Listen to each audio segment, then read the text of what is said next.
यो नखाने चिज कस्तो लाग्यो तपाईलाई रेड बुलको स्टोरमा बस्दाखेरि मामा स्टोर छैन यो कारखाना हो खासमा तपाईँ स्टोर भन्नु यो स्टोर राखेको हो यो बेच्नलाई यो अब ठिकै छ हामीले चाहिँ उता माथि फ्रिजमा देखाउनु त लागि थाहा पाएर त्यति चाहिँ व्यस्त गऱ्यो अरू सकिएन अर्को जति आउँदा चाहिँ व्यस्त गरिन्छ श्याम मामा भन्नु पर्यो तपाईलाई हो त मैले 2 PM रेड बुल मजाले खाएँ अहिले सदा आएँ त्यहाँ चस्मा तल लाउनु न आँखामा लु बोल्नु त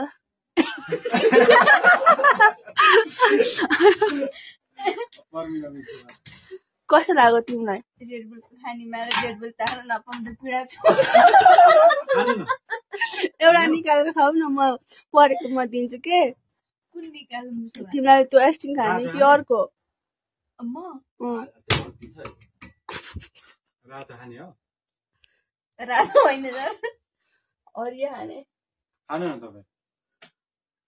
मम्मी कुन खानु नि म त रातो खान्छु तिमी दुईटा मागौँ 4 जना खानु ल नखाने एकछिन न म कुरा हुँदैछ के त्यत्रो खाएको भनेर चाहिँ अहिले फेरि मेरो अहिले दुईटा मागौँ एउटा मागौँ एउटा बिल्ला म चाहिँ अर्को खान्छु क्या कुन गोर्खा रेड बुल ए